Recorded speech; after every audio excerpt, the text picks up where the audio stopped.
Welcome back to the vlog, and now we are 7 weeks out. So I don't have Jackson here filming with me today, so you just have to deal with me. But basically I just want to have a chit chat. I don't have a massive amount planned for this video, so I thought I'd more just have a chit chat about some of the things that I feel people need to know if they're going to compete. And I think this is a really important topic to talk about, so that is what we're going to talk about today.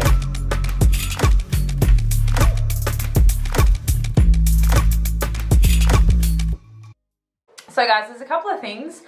I think the biggest things as a female that you really need to be aware of if you're going to step on stage in any form of fitness, dieting, competition, whatever it is, some of the most important things are things that we often forget about. And I think that I took a lot of time off competing, so I haven't competed for the last like 3.5 years.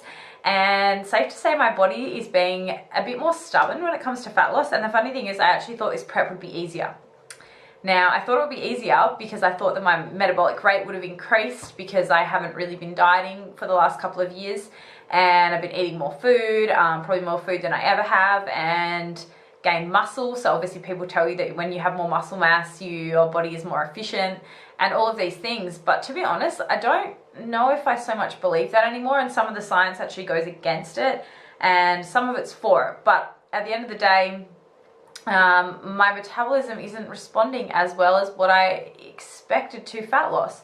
And there's a few variables and why I think that's occurred. I think a big part of that is training volume. I think that in my, I guess, off season or the last few years, I still trained with very, very high training volume. I was doing powerlifting and other things, and I've always been someone that the gym is kind of my outlet. So I always train kind of 5 days a week, sometimes 6, and I walk my dogs, and I'm pretty active. So if you think about your energy output in this sort of perspective, if you think about your energy output year round, and then you have to then change your variable when you go into a contest prep. So for a lot of people say you don't need cardio when you're prepping. Now, for a lot of people, they don't need cardio. I've honestly prepped clients before where they haven't had to do cardio, like literally 1 or 2 sessions, and I'm like, fuck you, why can't my body be like that? Okay, so I know that you guys will know these feels if you are the person that's always had to do cardio when you prep. Now, again, this comes down to a few things. Obviously, it depends on what energy output you have going into a prep and comparative to that. Now, there can be a couple of options. A lot of people prefer to go a lot more aggressive with calories. So a lot of coaches will go from having a client on, 2,500 straight away, cutting them down to 1,600, 1,700. Whereas a lot of coaches will prefer to just add cardio in and keep food in. Now, this again comes back to the client. For me personally, I prefer to eat more food and do cardio. I don't mind doing cardio. I don't mind training more. So at the moment, my training split has just gone up to, I believe, five days a week, but a bit bigger volume in the sessions now. So at the end of some of my sessions, I have some more, I guess, kind of conditioning work, a little bit of plyometrics, stuff like that, just to get the calories burnt. And then cardio is a fair bit more than what I would have thought. And I'm going to be transparent with you guys like I am with my clients. Sometimes you have to do cardio. Sometimes you have to go low with calories. And the big thing about it is you're not going to mess up your metabolism if you're doing this for a short period of time. Now, if you're living on 1,200 calories year round and you're doing double day training and you're doing that for years on end, sure, it is going to affect your metabolic rate. It's going to affect your overall health. It's going to affect your hormonal production. But if you're doing it in a contest prep for a couple of weeks, so right near the end, obviously my calories are not that low just yet, but I'm guessing that they may get quite low. I'm guessing that I may have to go down to, 1,400, 1,500 to get lean. At the moment, they're sitting around 1,700, and I've dropped a bit this week, but not as much as what I would have wanted. So I'm guessing we're going to have to get a little bit more aggressive, and I'm okay with doing that because I know it's part of the process. But it just goes to show that it takes time to really repair our metabolism. It's also taught me that coming out of this comp, whether or not I end up getting on stage, that's kind of up and down at the moment. But either way, I'm still going to finish this dieting phase, whether that be on stage or whether that be I'm going away in November with some clients to Bali. So it might be pushing it out till then because I might not be at my goal yet. And it may be even going, okay, well, maybe I'll wait and do Arnold's next year and stay a lot leaner in my off season. And I'll be dead set honest, I do kind of not regret, because I don't like having regrets, but it almost, I reckon I just gained too much body fat. I'll be dead set honest. I put on a fair bit of body fat. When I got my DEXA done, I think the worst it was on the DEXA it was 20, was it 20, 27, 25, 27%, somewhere around there. Now, I know that that's not that bad. I know that that's not that unhealthy. It's actually very healthy for a female to be 27 or 25% body fat. But for contest lean, we are talking different standards here. We're talking like you need to be peeled. Even for bikini, it's very, very lean. So at the end of the day, the big things that I want people to understand when it comes to a contest prep is that you have to be in a pretty good position going in. So even though my hormones were good, my bloods were good, all of that was good, I was probably just still carrying a bit too much body fat to shift in that period of time. And we also weren't sure how my body would react as I hadn't dieted in 2 years.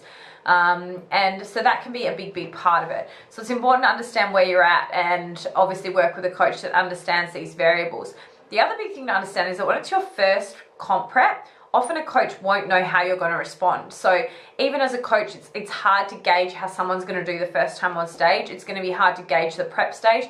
And I think even for me and the coach I've been working with, it would have been hard for him because I haven't competed in such a long time. And I kind of get that. So I understand that it's not, you know, it's both of our responsibility in doing what we can, but you can only do so much at the end of the day. The other big things I want females to understand, and I was chatting to some of my clients about this the other day, but posing, okay? Posing is such an underestimated part of prep. You need to be doing posing, you need to be doing it consistently. I will pop in a little clip of me doing some posing practice here.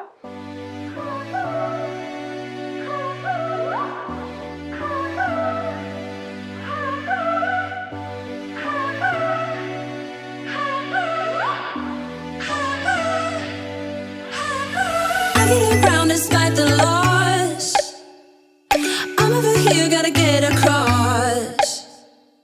Whether you like it or not, there is a moment meant for us. And now you made it, but I already played this. Not interested, open your eyes, let's get it done. Take my hand, just follow me. Shadow with me, I won. Now I know I'm not in my bikinis yet, but it's fucking cold in Perth, and also, yes, I do need to do that, but I need to put the heater on when I'm doing it next time. I'll make sure I give you guys a full physique update, show you where I'm at. I'm actually picking up my bikini next week, so I will be sure to do that. I don't think it's stoned yet, but I've just picked out the colors. I'm just gonna try it all on and make sure it fits. So posing. Posing is one of the biggest things that can really let you down on stage. It can really shine through, and in bikini, if you actually go on the IFBB website, I went on it the other day to check the rules, and they say that presentation and all of that is like a big part of the marks. It's a huge part. Even things like hair, skin, makeup, tanning, all of that, you get marked on that.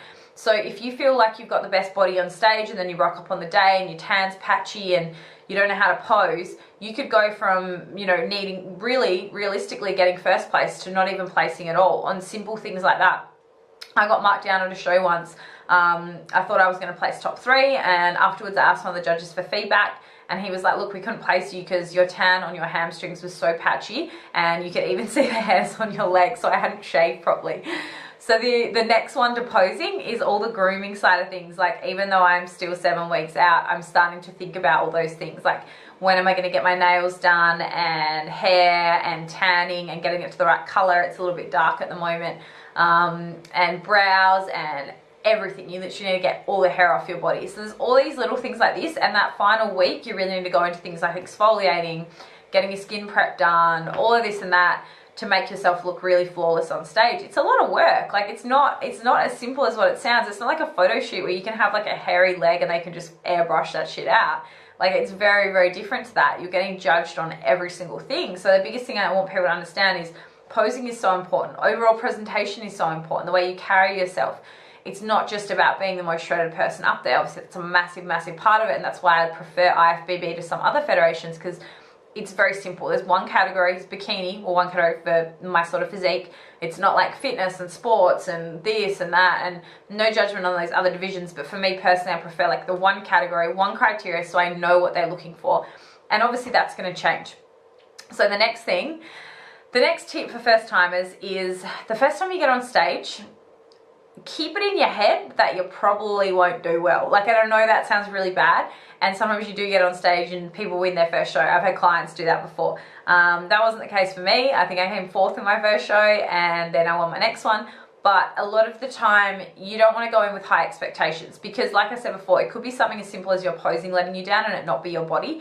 And it's also a case of, obviously, like the judges seeing a familiar face is a big thing. I don't believe that there's politics, but it's a case of, that's why you really need to get your posing on point if it's your first time on stage, because you need to get the judges to look at you. You need to get them to look at you and go, okay, I am going to reward that physique. She not only smiled and carried herself well, but she had a great body. Now, if you come on stage and you've got your head down and you're timid and you're shy and all of these things, the judges aren't simply going to reward that. They're going to say, well, you don't even look like you want to be on stage, blah, blah, blah. And it is a common familiarity. If you've been on stage before and you've had that judging panel before, they've seen you before, they're automatically going to look at you. It doesn't mean that you're going to do better than anyone else, but it just means that they're going to look at you and be familiar with you. And I think that's what people get confused about when they are, the show's rigged, that show's rigged. It's not at all. Absolutely not. It's more, well, I hope it's not, but it's more a case of they're going to have a better look at you if they've probably seen you before, maybe seen you've improved your physique. They respect that you've put that work in and that grind. And that's a big part of it. So my other tip for first-time competitors is don't bank on peak week being like this big, almighty, crazy plan. And I think I used to think that with my first show. I used to think, oh yeah, once I hit peak week, I'm like, you know, everything's going to come together and everything's going to be amazing. Peak week only does like this much. Peak week only does like a small percentage of your overall prep. And especially for bikini, I don't manipulate a lot of stuff with my female clients. I'll be honest, I do play around with water and sodium a little bit, but nothing crazy. It's not like I deplete things. I keep water up. If anything, we crank it right up.